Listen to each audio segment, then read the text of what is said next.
गाजियाबाद के इंदिरापुरम क्षेत्र में Republican party of India (RPI) की एक विशाल जनसभा का आयोजन किया गया, जिसमें केंद्रीय मंत्री रामदास अठावले मुख्य अतिथि के रूप में शामिल हुए। कार्यक्रम में उत्तर प्रदेश सहित विभिन्न राज्यों से बड़ी संख्या में पार्टी कार्यकर्ता, पदाधिकारी और सामाजिक संगठनों के प्रतिनिधि उपस्थित रहे। सभा के दौरान केंद्रीय मंत्री रामदास अठावले ने अपने संबोधन में कहा कि सामाजिक न्याय, समानता और संविधान के मूल्यों की रक्षा करना आरपीआई का मुख्य उद्देश्य है। उन्होंने कहा कि बाबा साहेब भीमराव अंबेडकर के विचारों को आगे बढ़ाने के लिए समाज को एकजुट होकर कार्य करना होगा। उन्होंने ये भी कहा कि दलित, वंचित और पिछड़े वर्गों के अधिकारों की रक्षा के लिए आरपीआई लगातार संघर्ष कर रही है। कार्यक्रम के दौरान प्रसिद्ध समाजसेवी एवं उद्योगपति संजय सिन्हा को पार्टी का राष्ट्रीय उपाध्यक्ष बनाए जाने की घोषणा की गई। इस घोषणा के बाद कार्यकर्ताओं में उत्साह का माहौल देखा गया और उपस्थित लोगों ने उनका जोरदार स्वागत किया। अपने संबोधन में संजय सिन्हा ने कहा कि वे पार्टी द्वारा दी गई जिम्मेदारी को पूरी निष्ठा और समर्पण के साथ निभाएंगे। उन्होंने कहा कि उत्तर प्रदेश में संगठन को मजबूत करना, समाज के वंचित वर्गों की आवाज उठाना और युवाओं को सामाजिक एवं राजनीतिक रूप से जागरूक करना उनकी प्राथमिकता होगी। सभा में उपस्थित वक्ताओं ने कहा कि गाजियाबाद की यह जनसभा उत्तर प्रदेश की राजनीति में एक महत्वपूर्ण संदेश दे रही है। राजनीतिक विश्लेषकों के अनुसार यह आयोजन आगामी 2027 के उत्तर प्रदेश विधानसभा चुनाव को ध्यान में रखते हुए भी महत्वपूर्ण माना जा रहा है। कार्यक्रम के अंत में पार्टी नेताओं ने कहा कि आरपीआई आने वाले समय में उत्तर प्रदेश के विभिन्न जिलों में इसी प्रकार के बड़े कार्यक्रम आयोजित करेगी, ताकि पार्टी की विचारधारा को जन जन तक पहुंचाया जा सके और संगठन को और अधिक मजबूत बनाया जा सके। श्री पवन कुमार गुप्ता जी, प्रदेश अध्यक्ष उत्तर प्रदेश आरपीआई के वरिष्ठ नेता श्री किशोर मासूम जी, दिल्ली प्रदेश अध्यक्ष श्री जिला अध्यक्ष श्री चरण सिंह जी।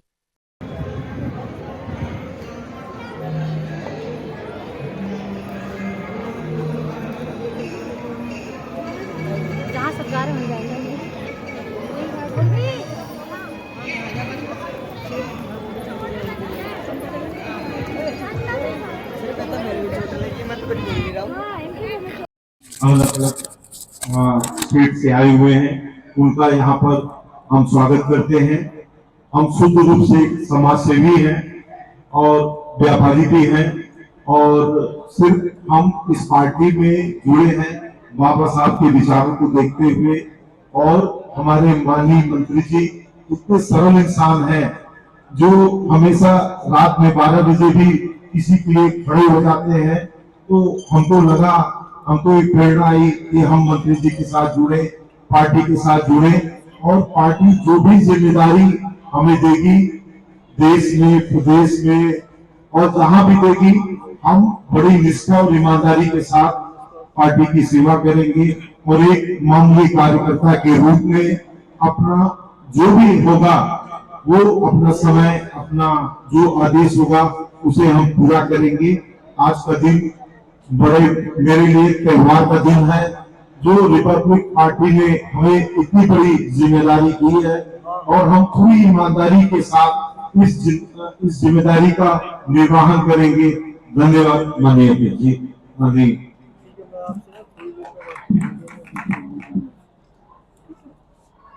सभी पत्रकार, मीडिया के फोटोग्राफर, प्रिंट मीडिया के पत्रकार या मौजूद हैं, तो आप सभी पत्रकारों का रिपब्लिकन पार्टी ऑफ इंडिया की तरफ से आभार।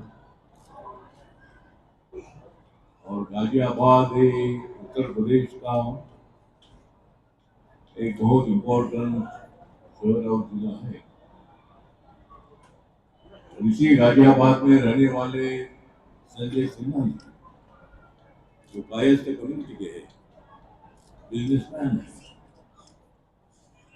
लीडर भी है और उनका काम उत्तर प्रदेश, दिल्ली, महाराष्ट्र अनेक जगह पर इनका काम चल रहा है। तो बाबा साहब अम्बेडकर जी की विचारधारा ये सब जाति धर्म के लिए है। बाबा साहब की विचारधारा की रिपब्लिकन पार्टी ऑफ इंडिया सब जाति धर्म, चाहे किसान हो, दलित हो, आदिवासी हो, ओबीसी हो, जनरल कैटेगरी के लोग हो, बाबा साहब ने बताया कि बाबा साहब का मिशन है सबको साथ में लेकर आगे चलना। खाली दलित समाज के होठों से राजनीति में सफल नहीं हो सकते। तो सभी जाति धर्म का वोट लेने के बाद ही हम चुनकर आ सकते हैं और हम चुनकर आने के बाद सत्ता मिल सकती है। इसलिए बाबा साहब अम्बेडकर जी की रिपब्लिकन पार्टी बनाई। इस पार्टी को मैं सारे देश में चला रहा हूं। मेरी पार्टी में संजय सिन्हा जी की पहचान मेरी 4 महीना पहले हुई थी और लगातार उनके साथ मेरी भेंट हुई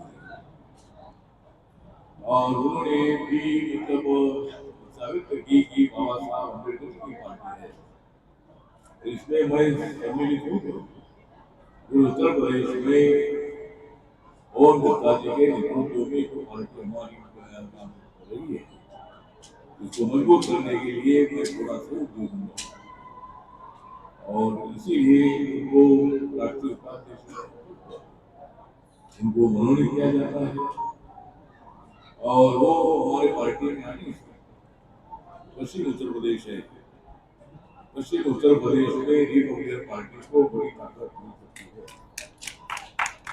और हम एनडीए के साथ हैं, माननीय नरेंद्र मोदी जी के साथ हैं, योगी आदित्यनाथ जी के साथ भी हमारी पार्टी है और रिपब्लिकन पार्टी कई राज्यों में काम करती है, 8 केंद्र शासित प्रदेशों में काम करती है और मेरी हमारी पार्टी जो है एक पार्टी 2 राज्यों में मेरी पार्टी लेकर आई है, नागालैंड और मणिपुर में।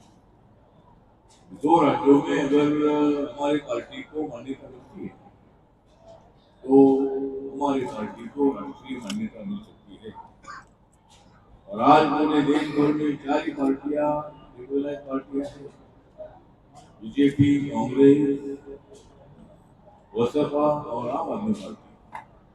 4 पार्टियां नेशनल कमीशन के पास, सेंट्रल कमीशन के इलेक्शन कमीशन के पास रिकॉग्नाइज्ड है।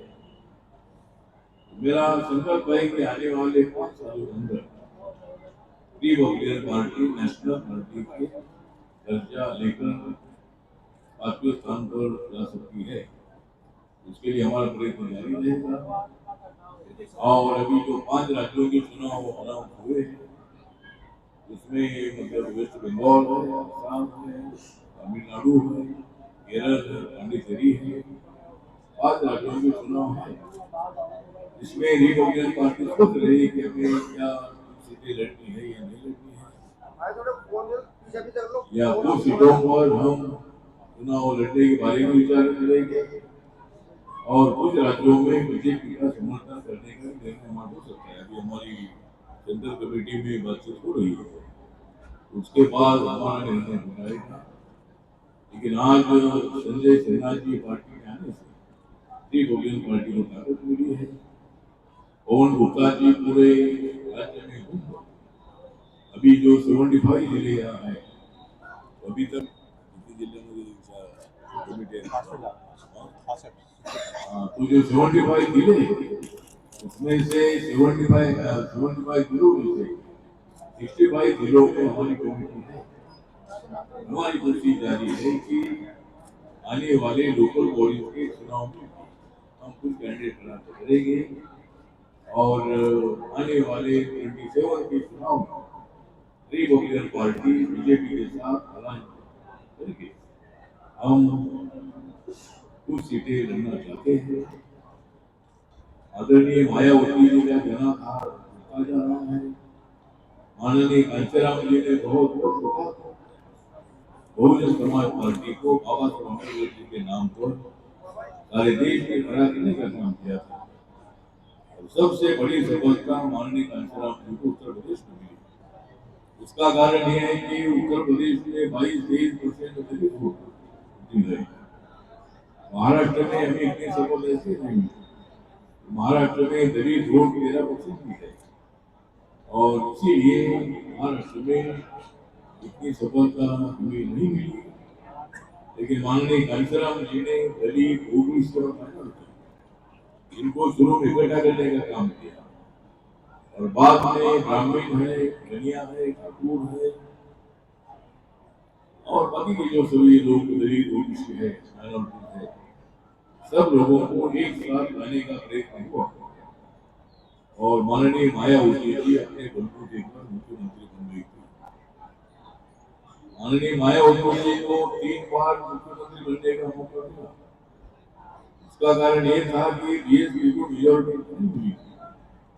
भारतीय जनता पार्टी ने 3 बार सत्ता के बाद मायावती को मुख्यमंत्री बनाने का निर्णय लिया था और बीजेपी के सपोर्ट से मायावती 3 बार मुख्यमंत्री बन गई थी। तो हमारी अच्छी बात है कि हमारे समाज की एक हमारी बहन 3-4 बार उत्तर प्रदेश के मुख्यमंत्री रही। तो हमारी कोशिश है कि इस पार्टी को आगे बढ़ाना है और 2027 के चुनाव में योगी आदित्यनाथ जी ने उत्तर प्रदेश में विकास का काम बहुत तेजी से आगे बढ़ाया है। नरेंद्र मोदी जी के नेतृत्व में पूरा देश विकास की दिशा से आगे बढ़ रहा है और लोगों की इकोनॉमी डेवलप हो रही है। स्मॉल स्केल इंडस्ट्री को बढ़ावा दिया जा रहा है। अपनी इकोनॉमी 4 नंबर पर आई है और कुछ ही दिनों के बाद, कुछ ही महीनों के बाद अपनी इकोनॉमी 3 नंबर पर आ सकती है। तो इसी तरह हमारा डेवलपमेंट का एक बहुत बड़ा काम नरेंद्र मोदी साहब का है। मैं नरेंद्र मोदी जी साहब के मंत्रिमंडल में तीसरी बार का मंत्री बना हूँ और मुझे तीसरी बार राज्यसभा में मौका देने का काम माननीय नरेंद्र मोदी साहब, अमित शाह साहब और नितिन नवीन जी है, हमारे महाराष्ट्र के मुख्यमंत्री देवेंद्र फडणवीस जी है, इन सब लोगों के प्रयत्न से मुझे 3rd टाइम राज्यसभा मिली है और मैं हमारे समाज के लिए, सभी जाति धर्म के लिए अपने काम करता रहूंगा। रिपब्लिकन पार्टी ऑफ इंडिया को, बाबा साहब अम्बेडकर पार्टी को मजबूत करने का मेरा प्रयत्न जारी रहेगा। उसमें पवन गुप्ता जी का यूपी में बहुत बड़ा योगदान है और अभी संजय सिन्हा जी हमारी पार्टी में आने के बाद हमारी ताकत और भी ज्यादा बढ़ गई है और इसीलिए आज मैं यहाँ उनका सम्मान करने के लिए इधर आया हूँ। जो राष्ट्रीय उपाध्यक्ष और पर हमने ले लिया है और एक बहुत मजबूत आदमी आरपीआई के साथ रहने के बाद आरपीआई उत्तर प्रदेश में मजबूत होगी, ऐसा मुझे बड़ा विश्वास है। राहुल गांधी कह रहे हैं नरेंद्र ने सरेंडर कर दिया। राहुल गांधी कह रहे हैं नरेंद्र ने सरेंडर कर दिया। क्या इस बार 2027 में आपकी गाड़ी यहाँ भी चलेगी? 2014 से मेरी गाड़ी पूरे देश भर में चली है, इसीलिए मुझे राज्यसभा मिली है और आज फिर आपकी गाड़ी गाजियाबाद में चली है। क्या लगता है 2027 में फिर आपकी गाड़ी चलेगी? मेरी गाड़ी तो चलेगी, मतलब मेरी गाड़ी तो गाँव चलेगी, मेरी गाड़ी तो सारे देश भर चलेगी और गाँव आदमी को जाकर मिलेगी। गाजियाबाद के लिए क्या लाइनें हैं? आप अच्छे साहब हैं। मतलब आज का दिन मुझे जरूर रहेगा, आज का दिन मुझे जरूर रहेगा याद, क्योंकि मैं आया हूँ वहाँ। मंत्री जी 2027 को लेकर किस तरह की रणनीति है आपकी? क्या चुनाव लड़ेगी गठबंधन के साथ आपकी पार्टी? तो हमारी कोशिश रहेगी कि हमें रिपब्लिकन पार्टी को एक 6-7 सीटें तो हम बीजेपी के साथ अलायंस करेंगे। अलायंस नहीं होता है तो कुछ सीटों पर मजबूत कैंडिडेट हमारे पास रहेगी। ऐसे मेरिट वाले 15-20 कैंडिडेट करेंगे और बाकी कई जगह पर बीजेपी का जो 4-3 सीटें हैं, देश में सबसे बड़ा उत्तर प्रदेश है और 4-3 सीटें मतलब उत्तर प्रदेश में है, 294 सीटें जैसे बंगाल में है और 288 सीटें महाराष्ट्र में। 3 राज्य पूरे देश भर के सबसे बड़े राज्य है। जरूर हमारी कोशिश एनडीए के साथ रहने की, बीजेपी के साथ रहने की और माननीय योगी आदित्यनाथ जी के साथ मेरे बहुत अच्छे संबंध थे और उन्होंने काम भी बहुत अच्छा किया है। मुख्यमंत्री पद पर आने के बाद उन्होंने यूपी को बहुत अच्छा डेवलप करने का किया है।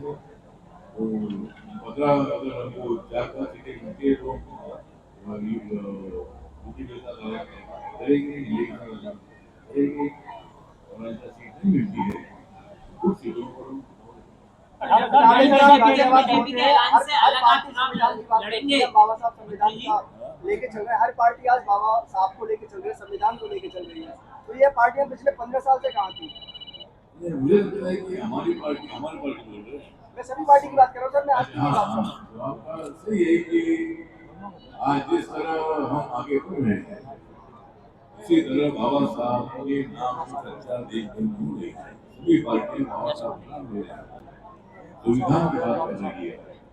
तो अच्छी बात है कि बाबा साहब अम्बेडकर जी सभी जाति वर्ग के थे और हर पार्टी बाबा साहब का नाम ले रही है, इसका हमें बहुत बड़ा गर्व है। हाँ साहब, 5 राज्यों में चुनाव है, 5 राज्यों में चुनाव है, क्या लगता है एनडीए कितना बहुमत पर ले पाएगी? तो 5 राज्यों में ऐसा है कि आसाम में तो ऑलरेडी बीजेपी की एनडीए की सरकार है, पांडिचेरी में एनडीए की सरकार है। अभी जो वेस्ट बंगाल है, ममता दीदी ने जो बंगाल है उसको नंगा करने का काम किया है और ममता दीदी के कार्यकाल में बहुत बड़ी घटनाएं हो रही है, लॉ एंड ऑर्डर की स्थिति बहुत बड़ी खराब हो गई है और इसीलिए वहाँ की जनता चाहती है कि वहाँ उनको परिवर्तन चाहिए और वहाँ बीजेपी की सरकार आएगी, एनडीए की सरकार आएगी, ऐसा हमको विश्वास है। दूसरा तमिलनाडु में भी एडीएमके के साथ बीजेपी एनडीएमके का अलायंस हुआ है, वहाँ भी हमारी सरकार आने की संभावना है। यानी केरल में हम नहीं बोल सकते हैं, लेकिन केरल में भी एनडीए की सरकार आने की कोशिश हमारी है। 5 राज्यों में अभी जो चुनाव हुए लोकसभा के बाद हर राज्य में बीजेपी की बुराई है, बीजेपी और एनडीए की बुराई है। जब हरियाणा हो या बिहार हो, दिल्ली हो, महाराष्ट्र हो, हर जगह पर बीजेपी और एनडीए की बुराई है। अभी हमारी कोशिश है कि 5 राज्यों में हमारे एनडीए की सरकार आनी चाहिए, इसके लिए हमारा प्रयत्न जारी है। मंत्री जी, अगर जो बीजेपी आपको सीट नहीं देती है तो क्या बीजेपी के विरोध में आपके प्रत्याशी चुनाव लड़ेंगे उत्तर प्रदेश में? नहीं, बीजेपी के विरोध में मतलब अगर हमारे कैंडिडेट चुनकर आते हैं तो बीजेपी का समर्थन करेंगे, लेकिन अगर कुछ सीटें हमको नहीं मिलती है तो कुछ सीटों पर लड़ेंगे। तो वो जो 3 सीटें हैं उसमें 15-20 सीटों पर चुनाव अगर कुछ सीट नहीं मिलती है तो हम लड़ेंगे, लेकिन बीजेपी के विरोध में हमारा विचार नहीं होगा। बाकी की जगह पर हम बीजेपी के साथ ही रहेंगे। अच्छा, पेट्रोल डीजल के दामों को लेकर लगातार विपक्ष जो है सवाल उठा रहा है और गैस सिलेंडर को लेकर भी लगातार धरने प्रदर्शन कर रहा है, कैसे देखते हैं आप? मुझे लगता है कि विपक्ष दलों ने प्रदर्शन करना चाहिए, उनको नरेंद्र मोदी जी ने प्रदर्शन करने का काम किया है। हम सत्ता में रहेंगे तो प्रदर्शन करते रहो, लेकिन प्रदर्शन करने के लिए जिस तरह अभी अमेरिका, इसराइल और ईरान में तो वहाँ से आने वाला जो पेट्रोल है, वहाँ का गैस है, वो आने के लिए मतलब वहाँ पूरा नहीं आ पा रहा है। उसके बावजूद भी हमारे हरदीप सिंह पुरी जी ने अनाउंस किया है कि 1.5-2 महीने तक हमारे पास इतना मतलब कोटा हमारे पास है और अनेक लोगों को गैस मिल रहा है। लेकिन विरोधी दल के लोग ऐसे लोग भी राजनीति करते हैं, युद्ध हो रहा है, इससे वहाँ से पूरा सामान नहीं आ पा रहा है, इसलिए पूरी तकलीफ है। लेकिन वो भी हमारी कोशिश है कि लोगों को, आम आदमी को तकलीफ ना हो और हर आम आदमी को गैस सिलेंडर मिलना चाहिए, ये हमारी एनडीए सरकार की भूमिका है। संजय सिन्हा जी को आपने पार्टी का राष्ट्रीय उपाध्यक्ष बनाया है, क्या कोई विधानसभा की तैयारी है कि इसको लेकर क्या आपके विचार में है? विधानसभा के बारे में तो चर्चा अभी देखिए, संजय सिन्हा जी एक लीडर है, इनके पास ताकत भी है, तो उसके बाद मतलब उनको जो क्षेत्र उनको आने लायक है वहाँ जरूर उनका विचार किया जाएगा। और ऐसे एक 8-10 कैंडिडेट हम निकाल कर बीजेपी के साथ चर्चा करेंगे और वो सीट छूटते हैं तो बहुत अच्छी बात है, नहीं छूटते हैं तो फिर मैंने बोला है उसी मुताबिक 15-20 सीटों पर चुनाव लड़ेंगे। सवाल देखिए, आज ही आपने घोषणा की होगी भारी संख्या में यहाँ पर पब्लिक देखने को मिल रही है, सिन्हा साहब के समर्थन। तो आज गाजियाबाद में आपका दौरा क्या संकेत देगा आने वाले चुनाव को लेकर? गाजियाबाद में तो गाजियाबाद में मतलब संजय सिन्हा जी पार्टी में आने के कारण लोगों में उत्साह भी है और संजय सिन्हा जी खुशी से बहुत बड़े दिल से हमारी पार्टी में आए। वो दलित समाज में नहीं है, उसके बावजूद भी दलितों को साथ देना चाहते हैं, गरीबों को साथ देना चाहते हैं, बाबा साहब के संविधान को मजबूत करना चाहते हैं, बाबा साहब के आरटीआई को मजबूत करना चाहते हैं। इसलिए उनके आने से रिपब्लिकन पार्टी का अच्छा फायदा होगा और गाजियाबाद में पहली बार मैं ये मौसम देख रहा हूँ, लोगों में अच्छा मतलब उत्साह है और आज का जो ये सम्मेलन यहाँ हो रहा है तो उत्साही सम्मेलन है। तो यहाँ संजय सिन्हा जी पार्टी में आने के बाद गाजियाबाद के लोगों में काफी खुशी है और इसीलिए मैं संजय सिन्हा जी का आरपीआई के अध्यक्ष के नाते दलित और पिछड़ों के बड़े नेता हैं आप, पश्चिमी उत्तर प्रदेश में आज आप गाजियाबाद पहुंचे हैं और पीडीए समाजवादी पार्टी का काफी बड़ा दल हो चुका है। पीडीए ने काफी लोगों को जोड़ लिया है, दलित और पिछड़ों को किस तरह देखते हैं अपनी पार्टी को? पीडीए को किस तरह देखते हैं? पिछड़ा दलित आदिवासी पीडीए पिछड़ा दलित पीडीए बनाया। अखिलेश यादव जी ने मतलब कई लोगों को लिया है, मतलब सोशलिस्ट मूवमेंट है, मुलायम सिंह यादव जी ने बहुत बड़ा काम यहाँ किया है। राम मनोहर लोहिया जी का नाम हमेशा लेते हैं, उनका बहुत बड़ा काम सोशलिस्ट मूवमेंट को बढ़ाने के लिए था। तो अखिलेश यादव जी ने तो उनको लोकसभा में 2014 की पहले उनकी सरकार थी, जब से नरेंद्र मोदी जी आए हैं तब से उनको उनका मौका मिला नहीं, लेकिन 2024 के लोकसभा के चुनाव में संविधान बदलेगा, आरक्षण जाएगा, इसी तरह का गलत प्रचार करने के कारण हमारा उत्तर प्रदेश में, महाराष्ट्र में, वेस्ट बंगाल में नुकसान हुआ था। लेकिन अब ऐसी स्थिति नहीं है। सब लोगों को मालूम हुआ है कि संविधान कोई बदल नहीं सकते हैं, किसी के बाप का बाप भी आएगा तो बाबा साहब का संविधान कोई बदल नहीं सकते हैं। और इसीलिए मुझे लगता है कि अखिलेश यादव जी को लोकसभा में कांग्रेस और अखिलेश यादव जी को फायदा हुआ, लेकिन अब उनको फायदा हुआ नहीं। अब एनडीए हर राज्य में सत्ता में आ रही है और एनडीए मजबूत हो रहे हैं। अठावले जी